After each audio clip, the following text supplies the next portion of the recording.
na bomo Yesue Kolo Yesu alongola na somi Masia Yesu amemela na bomo Boya boya boya Boya kotala Yesue. Shalom, shalom, bien-aimés dans le Seigneur. Le Seigneur nous a fait encore grâce ce matin. Nous sommes réveillés parmi les vivants. Alors laisse-moi dire gloire à Dieu. Laisse-moi dire merci Seigneur. Alors je voulais profiter pour vous annoncer pendant quelques minutes la parole du Seigneur.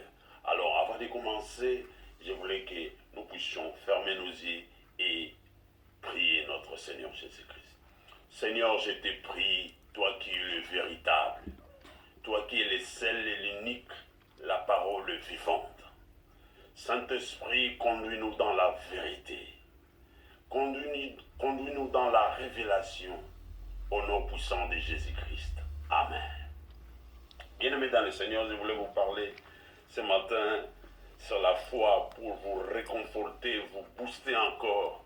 La Bible nous dit dans Hébreux 11, les premiers versets, « Or, la foi est une ferme assurance des choses qu'on espère, une démonstration de celles qu'on ne voit pas. » La foi, bien-aimé dans le Seigneur, c'est ça, bien-aimé, la révélation que Dieu nous donne pour vivre dans ce monde ici, bien-aimé, où il y a tant de difficultés, tant de problèmes, et tant de choses.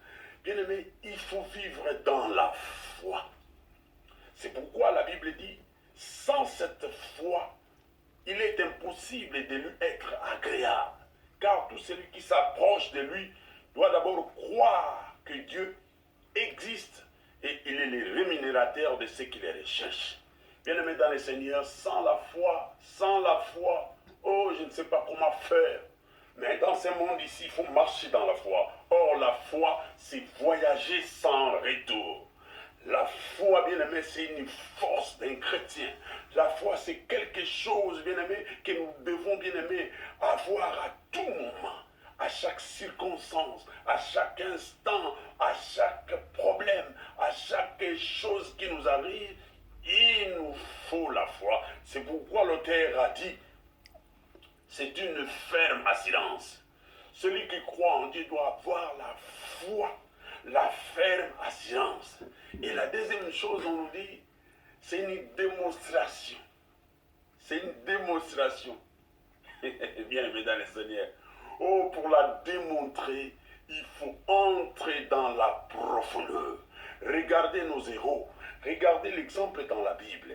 Ceux qui ont boosté la divinité, ceux qui ont boosté le trône de Dieu par la foi, bien aimé comme Abraham, quel que soit son âge. La Bible dit, la parole qui a été promise à Abraham s'est accomplie à cause de la foi. C'est pourquoi quelque part on nous dit encore, sans la foi, il est impossible, bien aimé dans le Seigneur. Voilà pourquoi je te dis encore ce matin, crois, toi qui crois à la parole de Dieu, toi qui crois en Jésus-Christ. La foi est une ferme assurance des choses qu'on espère, une démonstration de celles qu'on ne voit pas. Si tu veux vivre des choses à laquelle tu rêves, bien-aimé dans le Seigneur, il te faut la foi qui bouge, la foi qui touche, bien-aimé, la foi basée par la parole de Dieu. Toi qui m'as écouté ce matin, laisse que cette parole puisse pénétrer, laisse que cette parole puisse amener quelque chose, la lumière dans ta vie pour changer ta façon de vivre. Que le Seigneur vous bénisse. Bonne journée dans vos familles, dans tout ce que vous entreprenez au nom puissant de Jésus-Christ. Amen.